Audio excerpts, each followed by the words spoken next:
Kahiling ning kulay kasi di ba for the past election kumbaga nasa ibang kampo ka mo pero di ka mo gahiling nin kulay kon same political alliance.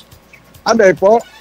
Basta ako, since nag-vice mayor ako, nag-mayor, nagsangguniang Pandalawigan member, hanggang ngayon na vice governor. Pagkatapos po ng election, di naman po yan sako. Kaya po ang magtapang.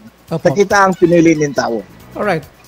Ibig sabihin this time, gari kulang pa so kunyan nyo, know-how, kumbaga concrete na knowledge regarding sa mga priorities kang provincial government? Kulang pa po.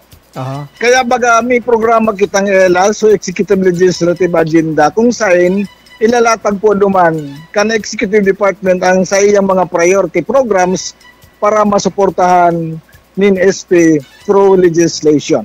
Yes, very good message yan tabi, Vice, kasi yan talang kaipuhan para yung communication, dahil pwedeng kung sa na communication, kung baga iguanin face-to-face, ma-sit down ang SP at saka executive para ma-determine sa mga priorities.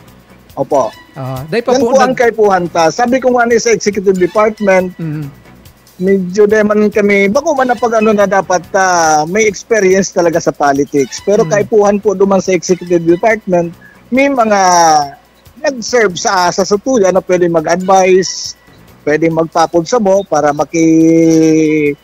maki-meeting kay Governor Patrick para paghurunan kung ano talaga ang kaipuhan tadigdi sa probinsya ng Catanduanes. Yes, kasi dahil man maging successful ang sarong gobyerno o governor kundi ng SP. In the same manner, ang SP dahil pwede maging successful kundi ang executive.